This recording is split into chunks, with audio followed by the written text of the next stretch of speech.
What if the reason you're unhappy has nothing to do with what's happening around you, but everything to do with how you see it? We spend so much of our lives chasing peace, only to realize, too late, that the peace we long for was always within us, hidden, not in the absence of chaos, but in the way we respond to it. There is only one path to true happiness, and it begins the moment you stop obsessing over things beyond your control. You see, it's not the events themselves that hurt us. It's our interpretation. It's the meaning we assign to them. If something external disturbs your peace, it's not the thing itself that has power over you. It's the way you've chosen to view it. And that, my friend, is something you can change in an instant. One of the greatest traps we fall into is constantly waiting. Waiting for tomorrow, waiting for the perfect moment, the ideal outcome. And in that waiting, we forfeit the only time that truly belongs to us. Now ask yourself, what exactly are you chasing? Where are your eyes fixed? The future is a fog, undefined and unpredictable. And while you're planning what destiny controls, you abandon what is already in your hands. Live now. Live immediately. Most people aren't shaken by life itself. They're shaken by their thoughts about life. Even something as heavy as death held no fear for Socrates. Why? Because he didn't see it as something terrifying. It's not death itself that scares us, it's our idea of it, our assumptions, our fears, our distorted views. So the next time you're upset, ask yourself, is it truly the world that's wrong? Or is it the lens through which you're seeing it? Blaming others for our suffering is the reflex of someone untrained. Blaming ourselves is the mark of one who's beginning to learn. But blaming no one, not others, not even ourselves, that is the wisdom of someone who has truly awakened. We waste the daylight worrying about the night, and we spend the night fearing the dawn. But the wise don't mourn what they lack. They celebrate what they already have, live a life of virtue. If there are gods and they are just, they will honor you for how you lived, not how loudly you worshipped. If the gods are unjust, then why worship them at all? And if there are no gods, then you will still have lived nobly, and your legacy will echo in the hearts of those you touched. You don't need a new place to escape your troubles. You need a new mindset, a new you. Happiness doesn't live in some distant future, it's in the present, in appreciating what we have without anxiety, without clinging to fantasies or fears. The one who understands this wants for nothing, because the greatest blessings aren't far away. They're already within you, and they're waiting for you to notice. So, once you stop chasing what's out of reach and start finding joy in what's already within, you unlock a different kind of strength. A strength that no circumstance can steal. A truly happy life doesn't require riches, applause, or comfort. It simply needs a mind, steady, fearless, and free. Imagine a mind so grounded that neither fear nor desire can touch it. A mind that sees virtue as the only true good, and baseness, the only true evil. Everything else? Just fleeting shadows, things that pass through our lives without adding or subtracting from our deepest sense of peace. When you live from this place, cheerfulness is no longer an occasional guest. It becomes a permanent resident. Why? Because you no longer rely on outer pleasures. You draw joy from the well within, and that well never runs dry. When someone wrongs you, don't react, reflect. Ask yourself, what is their definition of good and evil? Once you understand that, your anger dissolves. If their view mirrors your own, then you'll find yourself forgiving them, because in their shoes you might have done the same. But if their ideas are far from yours, it becomes even easier to let go, because you see clearly that they're just lost, confused, and trapped in a moral fog. Real wealth, you see, isn't in having many things, but in needing very few. Don't explain your values, embody them. First, tell yourself the kind of person you want to be. Then walk as if that person already exists within you. If someone has the power to make you angry, they've become your master. They rule your emotions, but only because you've handed them the reins. Circumstances don't define who you are, they reveal it. So instead of wishing events would go your way, try this. Wish for them to unfold exactly as they are meant to. That simple shift brings peace beyond imagination. You were entrusted to yourself, your life, your choices, your reactions, and they are yours to govern. No one is truly free unless they are the master of their own mind. And remember this, a good man doesn't act for show. He does what's right, simply because it is right. Live in harmony with your nature, and you'll never feel poor. Live chasing other people's approval, and you'll never feel rich. Every cruelty, every harsh word, every outburst is born from weakness, not strength. And what's the sign of a strong, well-ordered mind? It's the ability to pause, to stop running, to sit in stillness, and feel at home in your own company. A true gift lies not in the object given, but in the spirit behind it. It's not the act, it's the intention. Yet we often live as if we're immortal in our desires, chasing endlessly, and mortal in our fears, running from every shadow. But here's the truth. If you don't know where you're going, no wind will ever be favorable. You act like you'll live forever, but how much of your life have you already spent without even noticing it slipping away? You give your time away like it's endless. But what if today, this very moment, is the last one you get? The soul takes on the shape of your thoughts. So protect your mind. And finally, begin each day with this quiet vow. Today I will face obstacles, but I will not be moved. So, once you accept what is and choose to respond with clarity instead of resistance, something powerful shifts. You stop fighting reality and start flowing with it, like a river embracing its course. Ingratitude, arrogance, betrayal, hostility, selfishness. We encounter these in people every day to us, and it's easy to feel hurt or angered. But what if these flaws are not rooted in malice but in ignorance? People act wrongly not because they are evil by nature, but because they do not understand what is truly good or what is truly harmful. And once you see that clearly, their actions no longer have the power to injure your peace. I've come to understand the nature of virtue, its quiet nobility, and I've seen the nature of vice, small, weak, and dishonorable. And those who act wrongly, they are not enemies. They are my brothers, not by blood, but by the deeper bond of reason, of shared humanity, of divine essence. So how can I hate them? How can I be angry at someone who is like me, trying to find their way, stumbling through shadows, not knowing better? We were born to work together, like the two hands of the same body, like eyelids blinking in unison, or teeth aligning to speak and eat. To oppose each other is to go against nature itself, and irritation, resentment, hatred, they are nothing but forms of internal resistance, a resistance to what is. When someone speaks poorly of you, there's no need to explain yourself. Just smile and say, if he truly knew all my flaws, he would have had much more to say. It's a strange thing, how we often hurt ourselves more by holding on to bitterness than by the offense itself. So much suffering comes not from what happens, but from our refusal to accept that it has happened. We expect the world to follow our personal blueprint, and when it doesn't, we resist. And the farther reality is from our expectation, the more we suffer. But the world does not exist to meet our expectations. It simply is what it is. What if we learn to accept that? What if instead of cursing fate, we began to love it? That is the heart of the Stoic idea, amor fati, to love one's fate.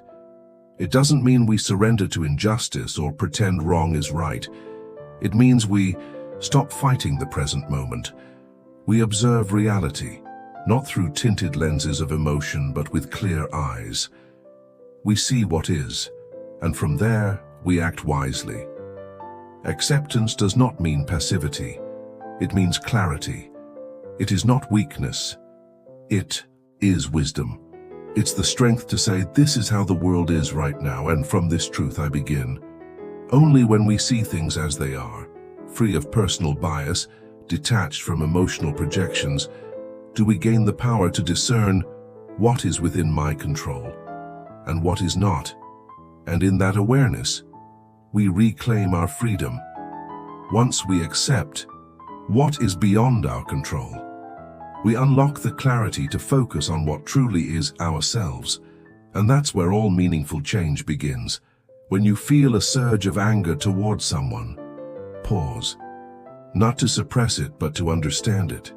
Ask yourself, what led them here? What pain might they carry? What wounds, invisible to the eye, shaped their actions? It's easy, far too easy, to judge from our own perspective. But can you, just for a moment, step into their shoes? What might you find there? A long struggle, a deep fear, a heavy burden. Most people are just doing the best they can, with what little strength, clarity, or love they've been given. Yes, we are all responsible for our actions. But often what we call bad behavior is the residue of unhealed experiences, pain that never got a voice. One of life's quiet ironies is this: humans spend their lives chasing comfort.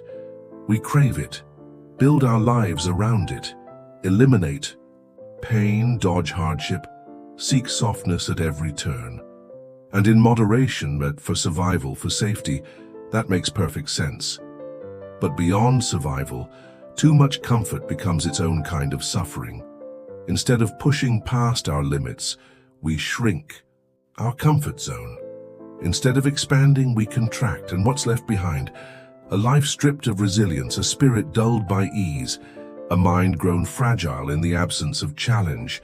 Comfort unchecked can become a cage. That's why the Stoics embraced voluntary hardship. Marcus Aurelius, a Roman emperor, slept on hard ground. Seneca, one of the richest men in Rome, chose to bathe in icy rivers during winter. Why? Because they understood this truth. If you don't challenge yourself, the world eventually will, and you may not be ready. That's the paradox of strength. It's built not in luxury, but in discomfort. And day by day, most of us forget that. We also forget something even more sobering. Death is not far away. We act as if we're eternal, postponing, procrastinating, promising to live later. But death is always just a few steps behind. Thus, this could be your last sunrise, your last conversation, the last time you taste something you love or hear the rustling of wind through leaves. The Stoics called this practice memento mori. Remember, you must die. But it wasn't morbid. It was a reminder to live more fully, to savor what is, to embrace what might never come again, to find gratitude in the tiniest, most fleeting details of life, because life is not static, it's motion, ever-changing like the tides. From the first stirrings of the universe, elements collided to create clouds and planets and then life. Eventually, that same matter came together in the exact, impossible configuration that created you, just like a wave. It begins, it rises, and then to walk it crashes. And from its crash, something new is born. You are not separate from the cosmos. You are part of this sacred cycle. Born, experienced, dissolved, and returned. Returned so that others may live, grow, and feel the miracle of existence, just as you have. This sacred impermanence is not something to fear. It is something to revere. From the shifting stars in the sky to the quiet breath in your lungs, everything changes. And to live fully is to live with that awareness. Change is not the exception in life. It is the rule. From the vast spirals of galaxies to the tiniest atoms in our bodies, the entire universe is in motion. Nothing stays still. Nothing lasts forever. And yet, we often chase permanence, as if our happiness depends on big accomplishments, grand milestones, or the things we accumulate. But the truth, a meaningful life isn't made in moments of glory. It's shaped quietly by our daily habits, the decision to rise a little earlier, to step outside and breathe the fresh air, to move your body, to dust off the book that's waited far too long, to look someone you love in the eyes and really be there. These small choices made consistently build the foundation for a joyful life. Sure, big achievements matter, but they come and go. Habits, the ones you repeat without applause, are the real architects of your well-being. There's a balance we must strike between the future and the past. The future is a canvas for planning, preparing, dreaming, but if we gaze too long at that distant horizon, we miss the miracle unfolding right beneath our feet. And the past, it's a teacher, full of wisdom. But if you cling to it, you become a ghost in your own life, haunted by what was instead of present to what is. Yes, the future can guide you. Yes, the past can inform you. But life, true, vibrant, breathing life, only ever exists now. 1. Day, like all living things, I will meet death. I don't know when, I don't know how, it might be tomorrow, it might be in 20 years, but I know this. When it comes, it will not ask my permission, and so while I live, I will live well. I will not waste the time I do have grieving the time I don't. I will use what is within my control and choose to be here with intention. Now, don't mistake my words for comfort. I'm not here to minimize your sorrow. If grief could change fate, then let's cry until the heavens open. Let every sunrise be a funeral, every night a vigil of mourning. Let your chest bruise from anguish, your face wear the marks of heartbreak. If it would bring your loved one back, I would join you. But if death will not bargain, if no sorrow can reverse its grip, then let the mourning end. Let us stop, drifting aimlessly in the tides of pain. Let us reclaim the rudder of our soul chi and steer forward, because he who surrenders the wheel, who lets the waves carry him without direction, is not living, and you still have wind in your sails. So don't waste it, so don't let grief steer your life off course. You can't stop the storm, but you can still hold the wheel. A coward lets go of the helm, abandons the ship, and leaves his fate to the storm. But the one who grips it tightly, who faces the roaring sea with courage, even knowing the waves, may claim him. That one is worthy of honor even in shipwreck, because it's not about surviving at all costs. It's about how you face the storm. Never let the future disturb you. Why worry about what hasn't arrived? When it comes, if it comes, you will meet it with the same strength, the same clarity, the same weapons of reason that you're using. To face today, yes, even the wise suffer. They feel pain, heartbreak, loss. They grieve for friends, mourn for children, and ache when their homeland is torn by war. But do not mistake strength for stone. Stoicism doesn't make you inhuman. It makes you real. Someone who feels everything deeply, but does not become enslaved by emotion. You see, the fool is carried away by first impressions. He sees misfortune and instantly believes it is as terrible as it looks. He agrees with fear. He accepts panic. He confirms the illusion, but the wise man may flinch, he may go pale, his face may briefly show pain, but inside he stands firm. He does not agree with the terror. He knows this, too, is just an appearance. Fear feeds on illusion, and he refuses to give it fuel. Have you forgotten? Life is a battlefield. Some of us are watchmen, some are messengers, some fight on the front line, but all of us are soldiers in this long campaign called existence. You've been stationed at your post, not randomly, not briefly, but for life. So stand tall, do your duty, endure, respond, adapt, and above all, Don't wish for things to happen your way. Wish for them to happen exactly as they do. That is peace. The central task of life is not to control everything. It's to understand what you can control and what you can't.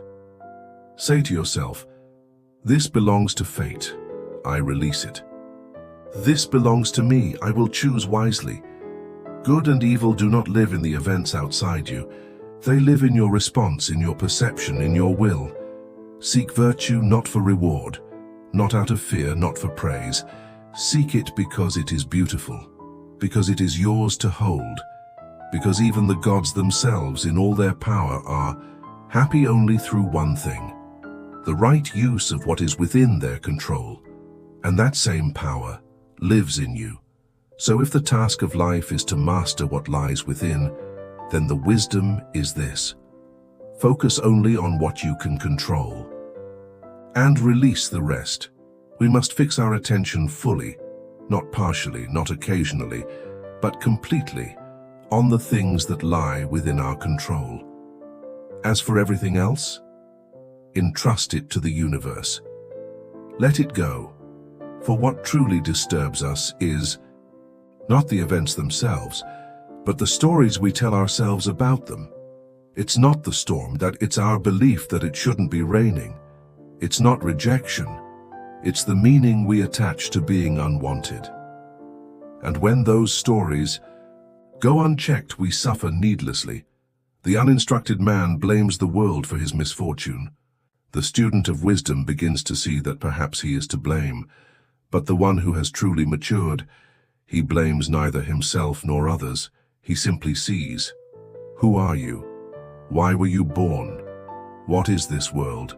And what is your place in it? If you cannot answer these questions, if you cannot distinguish between good and evil, between truth and illusion, between what is within and what is beyond, then you will never follow reason. Your choices will be led by impulse, your fears by confusion, your desires by delusion. You will wander through life as if blindfolded, thinking you are wise, when in fact, you are merely asleep. Is this new? Not at all. This blindness has followed humankind since the beginning. It is ignorance, not fate, that creates most of our misfortunes. We are all chained to fortune. Some wear gold chains, others rusted ones. Some have long leashes, some barely any slack, but does it matter? Hair cage made of diamonds is still a cage. Titles bind some. Wealth imprisons others. For some it is their own pride. For others, their humility. Some are enslaved by outer forces, but many more obey a tyrant within: fear, ego, insecurity. All of life in some form is limitation. So what do? We adapt. We make the most of our circumstances. We stop fighting reality and begin shaping it. Even the bitterest cup holds something the calm mind can sip.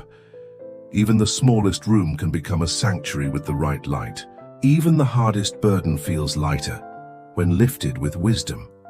Apply reason to hardship and it will soften. Redefine your limits and they will expand. Reshape your perspective and what once felt unbearable becomes manageable. If something outside disturbs you, remember, it is not the thing itself, but your estimation of it, and that you have the power to change. So don't confuse things. You may be richer than me, but that only makes your bank account greater, not your soul. You may speak more fluently, but that only means your style is sharper, not your worth. You are not your wealth. You are not your eloquence. You are not your job, your looks, your applause. You are the choices you make, the principles you stand on. The habits you reinforce aren't in moment by moment, so be careful. If you give in to anger, it's not just a passing emotion. You've just strengthened the habit of rage. If you surrender to temptation, it's not a harmless slip. You've made your weakness a little stronger. Because every action shapes the next. Every response becomes reinforcement. Every indulgence becomes a pattern. Just like a body recovering from illness. Even after the fever breaks, it's never quite the same. Healing takes time, and so does self-mastery. So practice, patiently. Fail, but fail better. Fall, but rise wiser. And remember, the more you choose the good, the stronger it becomes. If every habit reinforces a part of who we become, then how carefully must we choose what we repeat? The mind, like the body, remembers its injuries. Every outburst of anger, every indulgence in fear, every lapse in discipline, they leave marks. And if you don't heal them properly, those old wounds become vulnerabilities. The next time you're hit in the same place, it won't just blister, it may break. So if you wish to master your temper, start by starving it. Don't give anger food. Don't justify it, don't make it a habit. In the beginning, you'll fail, that's normal. But measure progress honestly. I used to be angry every day, then every other day, then every third. If you make it 30 days without anger, offer thanks. Not for perfection, but for awareness and growth. Even something as simple as getting out of bed can be a moment of stoic strength. When you feel the pull of the blankets, ask yourself, was I born to lie in warmth, or to do the work of a human being? You weren't made for comfort, you were made for purpose. It's only when we begin to do without certain things that we realize we never needed them in the first place. We used them because they were there, not because they were essential. Want peace? Then do less. Or more precisely, do only what matters. Do what your nature, your conscience, your higher purpose demands of you, and do it well.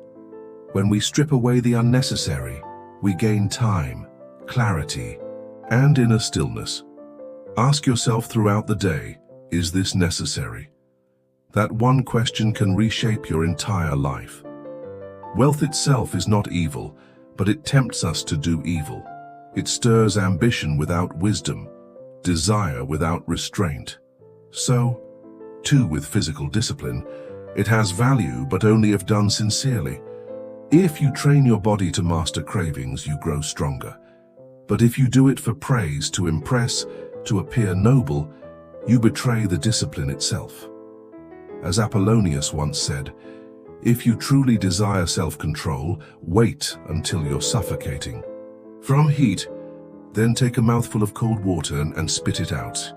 And tell no one, because what is not good for the hive cannot be good for the bee. Justice, real justice, begins with your own actions. It's not a speech, it's a way of living where thought becomes action, and action serves the common good. Yet most people care less about living well, and more about living long. But here's the truth. Living nobly is within every person's reach. Living forever is not. Like a runner in a race, strive with all your might. Give your best, but do not trip the one beside you to reach the finish line. Don't push them down to raise yourself up. It is fair to seek what benefits you, but it is never right to take it at the expense of another.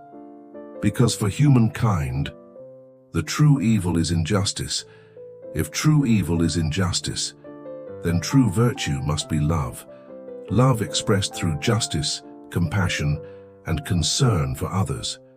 Cruelty, apathy, and turning a blind eye to the suffering of others. These are the marks of a fractured soul. But virtue is brotherhood, it is kindness in action. It is justice, empathy, generosity. A heart that cares not just for itself, but for the welfare of its neighbor. The truly courageous person, whether at home or in exile, remains unshaken. Because their courage is not tied to comfort or approval. It's rooted in truth. That's why they can speak boldly, that's why they can live freely. Their sense of self doesn't rely on where they are, only on who they are. Philosophy, you see, never promised to control the world for us. It doesn't promise riches or fame or a smooth road. Why would it? That would place its value in something it can't control. Just as the carpenter works with wood and the sculptor with bronze, the raw material of philosophy is life itself. Your life, My life. The choices we make, the thoughts we entertain, the way we respond. And so, here's the real advice. Don't just admire wise words, you to apply them. Don't collect quotes like trophies. Live them. Breathe them. Practice them in traffic, in arguments, in heartbreak. Find the teachings that speak directly to your heart, the ones that lift you up in real moments of doubt or fear, and make them part of how you live. Because the greatest failure isn't in being wrong, it's in knowing what is right and not living it. No one fails humanity more than the one who teaches virtue, but lives otherwise. At the end of the day, it's not what you bear, but how you bear it. You could leave this life at any moment. Let that simple truth guide what you say, what you think, and how you act. The task of life is not to control everything, but to clearly separate what belongs to fate and what belongs to you. What can you change? What must you accept? Good and evil do not reside in circumstances. They live inside you, in your values, in your decisions, in your will. Happiness isn't a future reward. It's the ability to enjoy what you have, without being held hostage by hope or fear. To be satisfied now with what is sufficient. Because when you can say, I want for nothing, you have everything. Don't wish for life to go your way. Wish instead to embrace life as it comes, and suddenly you flow with it, not against it. And if someone shows you you're wrong, be glad. Correct yourself without pride. Because it's not about being right, it's about finding the truth. And truth never harmed anyone. What harms is clinging to illusion. When you pursue something noble through hard work, yes, the labor may be heavy, but it passes.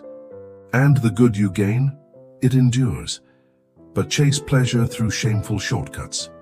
And though the pleasure is brief, the regret may last a lifetime, because even a gem cannot shine without friction. If you wish to live with honor, strength, and peace, begin not by conquering the world, but by mastering yourself. No person becomes complete without trials. No soul is refined without resistance. So be forgiving toward others, but remain disciplined with yourself. None of us can have everything we want, but we can train ourselves to stop craving what we don't have, and to joyfully make the most of what is in our hands. You want the respect of others? Start by earning your own.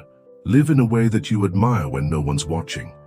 And don't expect to inspire goodness in others if your own actions are steeped in contradiction.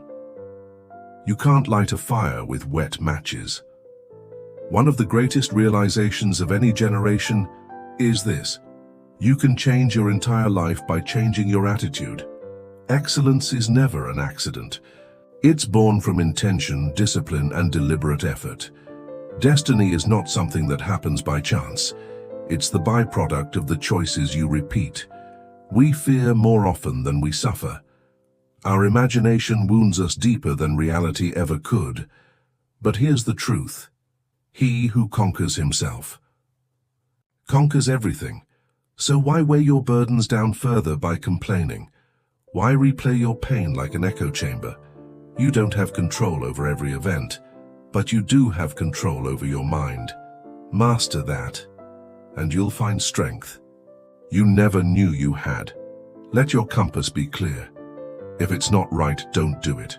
If it's not true, don't say it. Live in such a way that even your enemies would find nothing to expose, to awaken to your true self.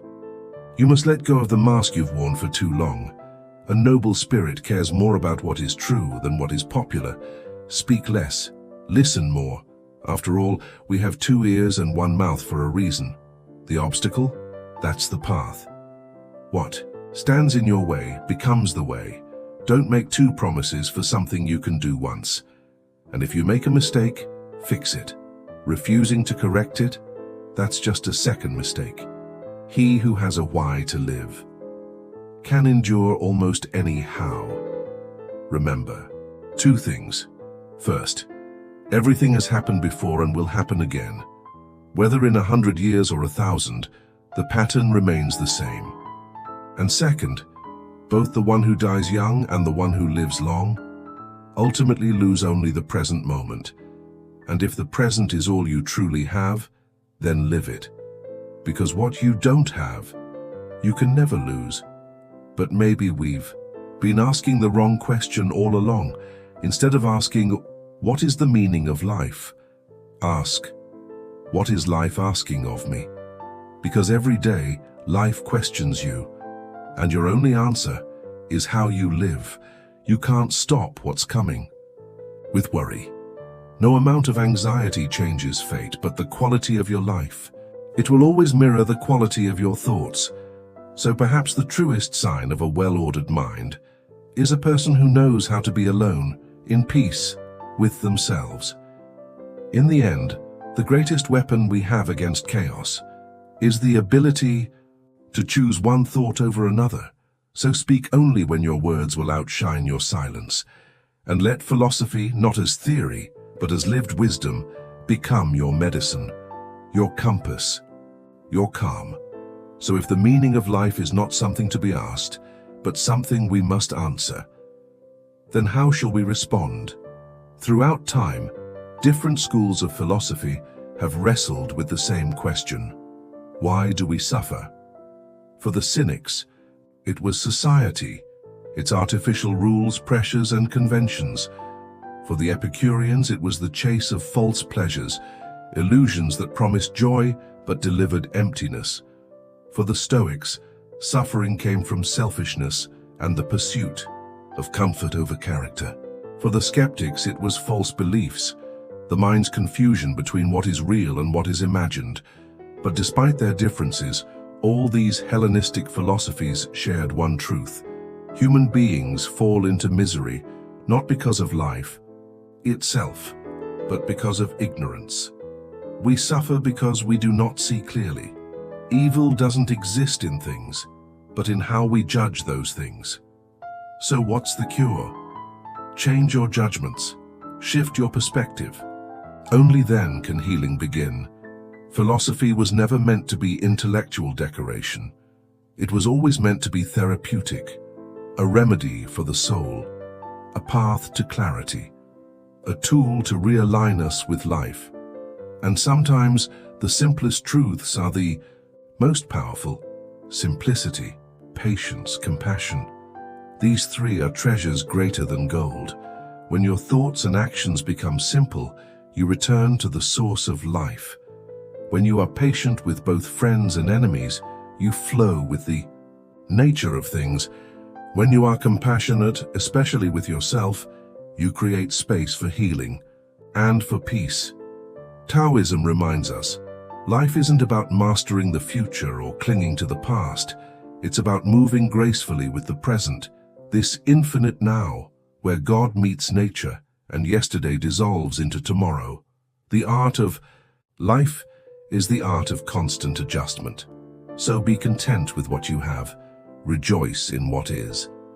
Because once you realize there is nothing truly lacking, the whole world opens up before you. See with your own eyes, not through the filter of others' expectations. Hear with your own ears, not with borrowed judgments. Speak what's truly in your heart, not just what will earn you applause. Think freely, feel deeply, act courageously.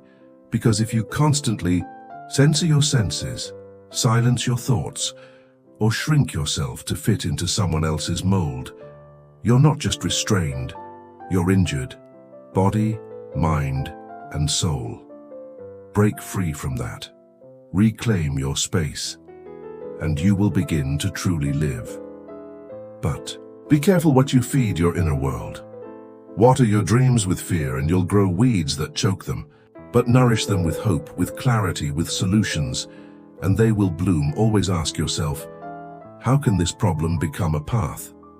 How can this challenge refine my dream? Remember, strength without softness breaks. A rigid branch snaps in the wind, but the flexible one survives. The wise know when to resist and when to yield. And often our peace and our progress depend on that knowing, Because in the end, those who cannot suffer cannot live fully. But those who suffer with purpose transform pain into power and hardship into harmony. If wisdom is learning to yield, not to break, then perhaps the most courageous act is simply to remain still when the world demands reaction. There are moments in life when we can't change our situation, not yet, not today. In those moments, the strongest thing we can do is endure. Sometimes the only answer is to breathe, hold on, and wait for a better day. But when you do seek solutions, look for the root, not just the symptom. You don't fix a tree by painting its leaves. You go to the roots, the cause. To admit that we don't know, that's wisdom's beginning. To pretend we do when we don't, that's the real danger. Knowing others, that's intelligence. Knowing yourself, that's real wisdom. Mastering others, that's strength. But mastering yourself, that is true power. A rigid branch breaks in the wind, but the branch that bends survives. The same applies to you. Resist too hard and you will splinter. Learn how to yield and you will endure. Only the one who desires nothing can be trusted with everything. At the core of your being, you already know. You know who you are, you know what you want. But the noise of the world has buried that clarity. Life is a series of natural, unpredictable changes. Trying to resist them only creates suffering. Let reality flow.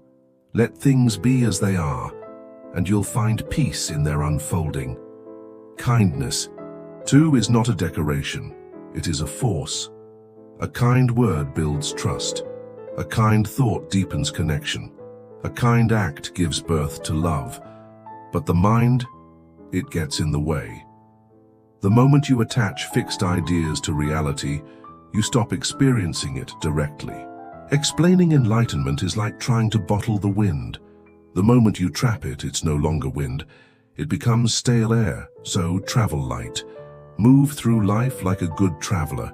No rigid plans, no obsession with arriving. When you stop comparing, when you stop competing, when you're content to be you, everyone else will respect you for it. Yet most people look outward. They admire what others own. They chase what others enjoy. But they forget to look inward, to know, own, and enjoy themselves. That's why when the stakes feel high, they freeze. Play a game for fun? You're sharp and smooth. Play it for status or money. Suddenly, your hands tremble, not because you lost skill, but because you lost stillness. Lose your calm and you lose your power. Courage isn't just running into danger. Real courage, it's daring to live, to choose your own path even if the crowd walks the other way, to say no even when the world begs you to say yes, to stay unmoved in the face of praise or blame. The wise don't turn their heads for applause, nor do they shrink from condemnation. Why? Because neither adds nor subtracts anything from their true worth. When people are joined by profit, they abandon each other at the first sign of danger. But those who are joined in spirit endure.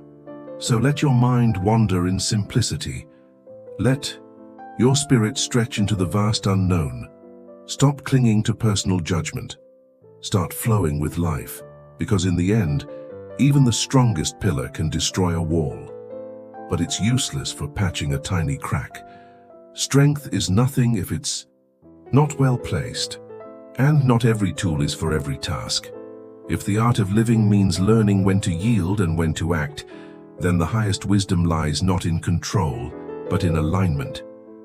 A horse may gallop 1,000 li in a day, but when it comes to catching rats, it loses to a cat or a weasel.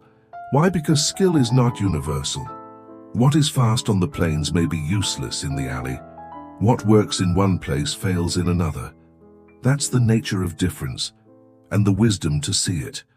The horned owl can spot the tip of a hair at midnight. But come morning, with all the light in the world, it can't see a hill. Its gift is for night, not for day. Some things are not wrong or broken. They are simply different.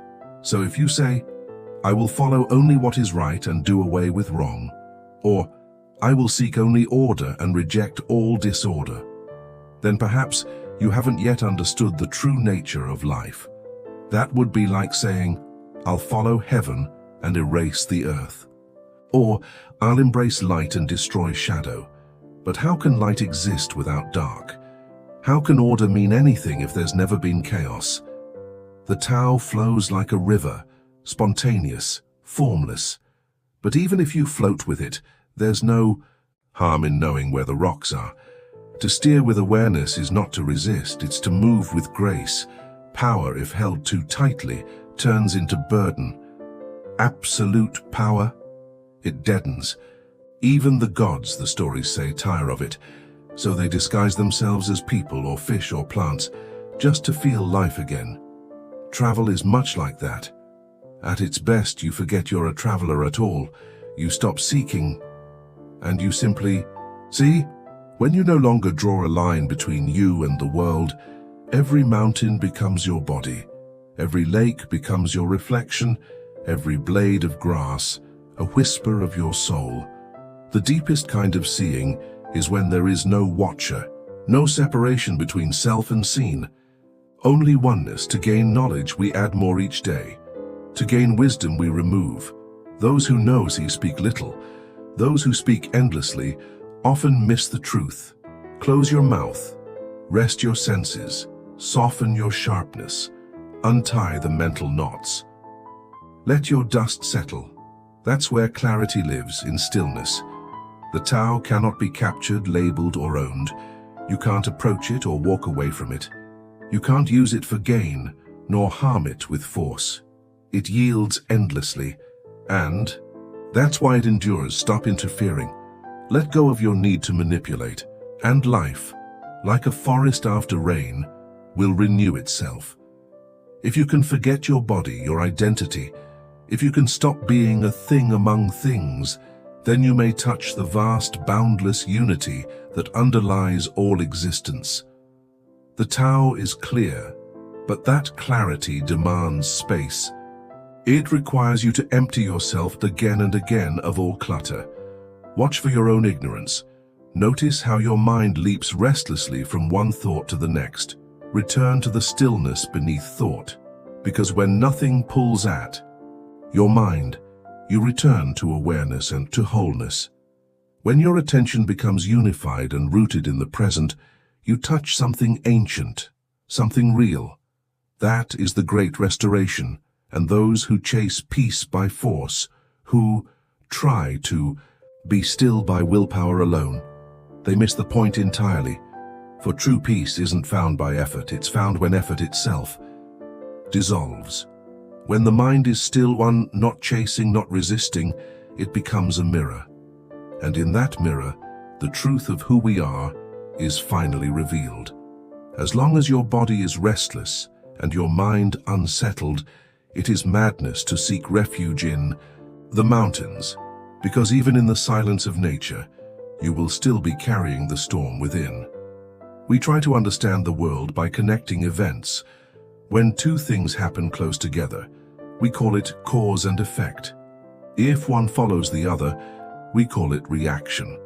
If they appear unrelated, we dismiss it as coincidence. And when we judge someone as deserving or undeserving, we name it reward or punishment. But perhaps none of these are absolute truths. Perhaps they are just reflections of how we think. Is there a hidden order beneath all things, ripples across a cosmic net? Or is life simply a dance of unrelated movements to which we assign meaning through belief? Lao Tzu once said, "It is all in how you think," and in meditation we begin to see this. When the mind is mastered, it becomes steady like the flame of a candle untouched by wind. In this stillness, the self reveals itself. One becomes the witness and the witnessed. The joy of this moment is not of the senses, but of the eternal truth behind them. You have the right to act, but not to cling to the fruits of action. Work, not for applause or outcomes, but for the act itself. Let your effort be pure, free from the hunger for reward. detach from success or failure. Because balance, not victory, is what yoga truly means. Work done with obsession is full of anxiety, but work done with surrender is full of peace. The moment you release attachment, you begin to tap into the knowledge of the eternal. Those who labor selfishly, who chase the outcome and forget the process, are never at ease. There are three gates that lead us to ruin: desire, anger, and greed. If you can let go of these, you unlock the doorway to liberation. You are not simply what you do. You are what you believe. What you believe you can become is what you become. So choose to believe in peace. Choose to believe in clarity. Detach from your cravings, and you will become rich. In awareness, because when you obsess over outcomes, desire begins to dominate. From desire comes attachment. Attachment gives birth to passion. Passion gives way to anger, and anger clouds the mind. When the mind is confused, it forgets. It forgets what matters. It forgets who you are, and when memory is lost, reason follows. And when reason collapses, so does the self. But all of this can be prevented by returning to the now. Look to this day, for it alone is life. Within this fleeting breath lies everything. The truth of your being, the fire of growth, the power of action, the quiet beauty of simply being alive. Yesterday? Just a dream. Tomorrow? A fragile vision. But today, if lived with presence, can make every yesterday a memory of joy and every tomorrow a light of hope. If each day is a doorway to awakening, then let today be the one where you return, not to the world outside but to the stillness within. Look well upon this day, for within it lies the seed of all possibility. The light of the dawn doesn't just break the night, it offers salvation to those who are willing to see. The one who meditates upon the self, who turns inward and rests peacefully within, needs nothing more. For such a soul has already arrived, not at some distant destination, but in the quiet wholeness of their own being. When you perform your duty, not for reward, not for recognition, but as an offering to the divine, then your actions, no matter how worldly, remain pure. Like the lotus that rises untouched from muddy waters, you remain unsullied by the noise of the world. He who has mastered his mind remains steady in heat and cold, in success and defeat, in honor and shame. His peace is not the result of perfect conditions, but of perfect centeredness. Uplift yourself, do not abandon yourself, for the self is both your greatest ally and your fiercest enemy. It is both near and far. It is within every being, and yet beyond the grasp of even the keenest intellect. It is the mover of all that moves, and yet itself unmoving. It cannot be seen, and yet it exists in all forms. It is the destroyer, the preserver, and the unseen, source of all life. Dwelling in every heart, this light shines even in the darkest place. It is the light of all lights, the goal of all knowledge and the essence of knowing itself. Better to walk your own path than to conquer the path of another, for no effort is ever wasted on your true journey. But when you try to live someone else's story, you invite fear and forget who you are. Without focus, there is no peace. Without peace, there is no clarity.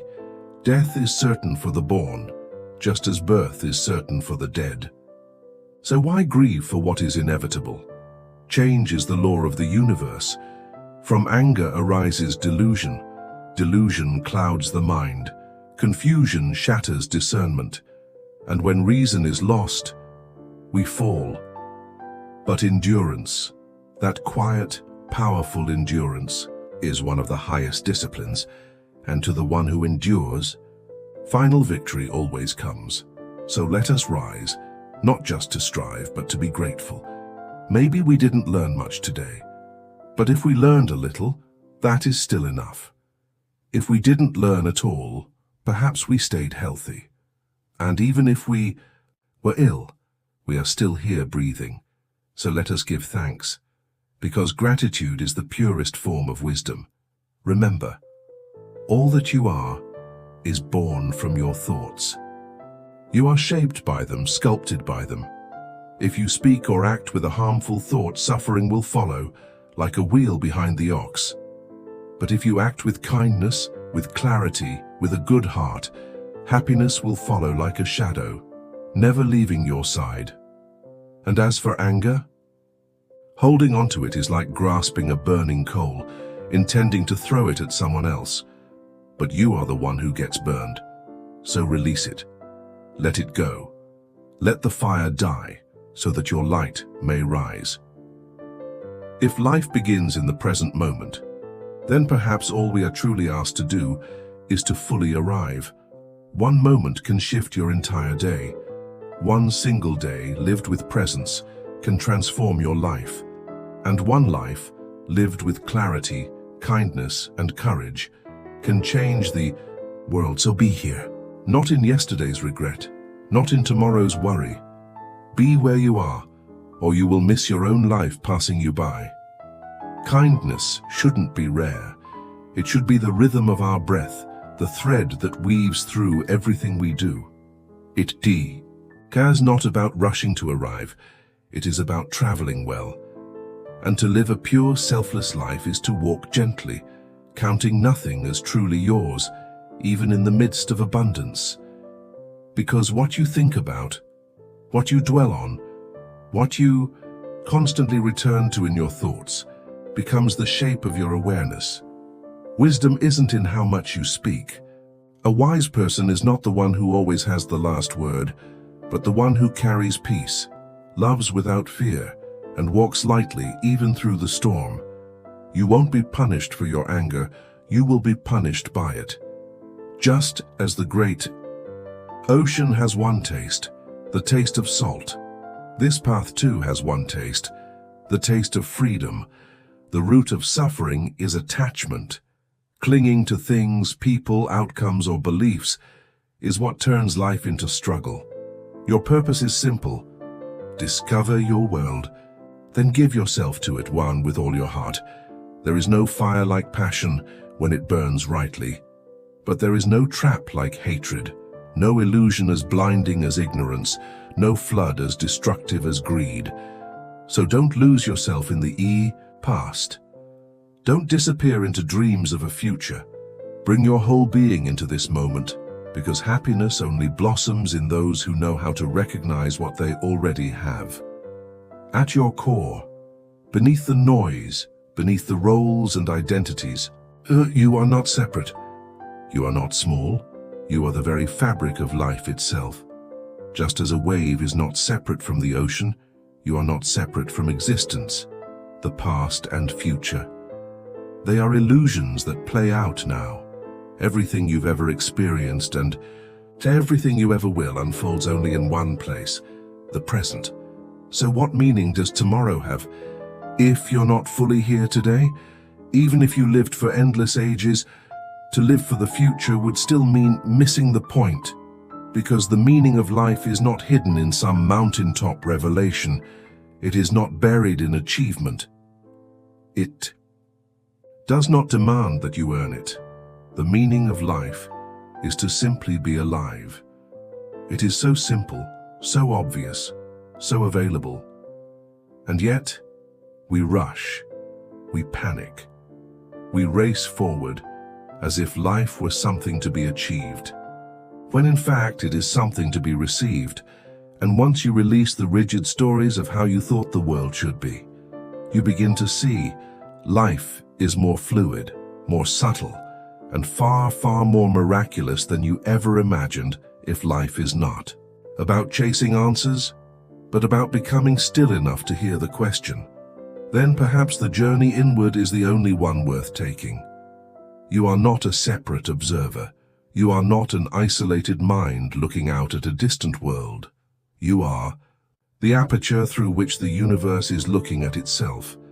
You are the eye of existence, open, aware, curious, and through you life explores itself. So when change comes, as it always does, don't fight it. Don't freeze. The only way to understand change is to plunge into it, to move with it, to join the dance and let it move through you. Scholar adds knowledge every day, but a true seeker, a student of Zen or Buddhism, tries to unlearn something each day, because clarity is not found in accumulation, but in peeling back the layers that no longer serve. The hermits, those who live in silence, they come to a realization. Go deep enough into solitude, into the forest, into stillness, and you begin to sense something undeniable. You are connected to everything. So if your obsession with the past and your anxiety about the future makes you less present here and now, you must ask, am I truly living, or merely remembering and anticipating? Meditation is not about escaping life. It's about arriving fully in the only place life ever happens, this moment. You won't find Zen on the mountaintop. You'll only find the Zen you bring up there with you, and muddy water, it clears best and when you stop stirring it. We all want to know what makes us tick. But strangely enough, we ourselves are the most elusive thing to understand. And when a problem refuses to be solved, perhaps the problem is the question itself. It's funny, isn't it?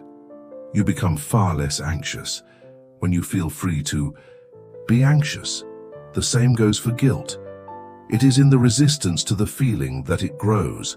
And if you truly are the universe expressing itself, then every breath you take is the echo of creation. And every choice you make shapes the whole. We often forget just how profoundly shaped we are by the world around us. Our social environment, subtle yet powerful, moves through us like invisible gravity. It's like smashing a bottle of ink against the wall. At the center, the ink is thick and dense, but as it spreads outward, it forms delicate, intricate droplets, and even at the furthest edges, patterns still emerge. That's us. You and I, sitting here as conscious beings, we are the elegant, complex expressions at the fringe of a very ancient explosion. From the heart of the Big Bang to the beating of your heart, it's all the same dance. You are not merely the result of the Big Bang. You are the Big Bang, still unfolding, still vibrating through time and form as you. But we've been conditioned to believe we are just the outermost ripple, that we're separate, that we're just individuals floating far from the source. What if that's not true? What if you're not a byproduct of the universe, but the universe aware of itself, through your eyes, through your voice, through your becoming? So when I see you, I don't just see a name, a body, a label. I see the original creative force manifested in your unique shape, moving toward me, speaking, breathing, wondering. We must remember, just as a snake sheds its skin, we must also learn to release the past, again and again. What you are now is built on what you've been, but what you will become is shaped by what you choose today. Like a mountain that does not bend to the wind, the wise remain steady, unmoved by praise, untouched by blame. And remember, thousands of candles can be lit from one single flame, and the flame never loses its light. So too, happiness never decreases by being shared. Your thoughts are not just passing clouds, they are bricks in the house of your reality. You become what you think, and when the mind is clear, joy follows you like a shadow that never leaves. Every morning we are born again, and what we do today is what matters most. Don't go searching for shelter outside yourself. The only true refuge is within. And before you speak, ask, is it true? Is it necessary? Is it kind? No one can walk the path for you. No one can save you but yourself. You must take the steps. Health of mind and body doesn't come from clinging to the past or fearing the future, but from living this moment deeply, wisely, fully. A pot is filled drop by drop. So too the wise soul gathers goodness little by little until the cup of life overflows. The undisciplined mind is like a wild horse. It resists, it rebels, it scatters. But a mind well trained, it becomes a friend, a tool, a doorway to peace. And if you find no one to walk with you, walk alone, because peace comes from within. Don't seek it elsewhere. Have compassion, not just for others, but for yourself. Because without self-compassion, your love will always feel incomplete. Hatred does not end hatred, only love can do that. That is the timeless rule. Your own unguarded thoughts, they can harm you more than anything else. There is no east, no west, no above, no below, only space, only mind. But we draw lines, we create stories. Then we believe those illusions to be truth. And if we do not care for others when they fall, who will care for us when we do? So be generous, speak gently, live simply, serve with compassion. Because in the end, an idea that remains only an idea means nothing. But an idea lived can change the world. Thank you for spending this time with Stoic Havenway. If something in this video touched your heart, stirred your thoughts, or offered even a moment of stillness, hold on to that. Let it grow. Here, we believe that you don't need to escape the world, you just need to return to yourself. In silence, in strength, in simple truth. If you found value in this message, please consider liking, subscribing, and sharing this video with someone who might need it today. We'll be back soon with more reflections, more calm, more light. Until then, walk gently, breathe deeply, and remember, even the quietest flame that still knows how to shine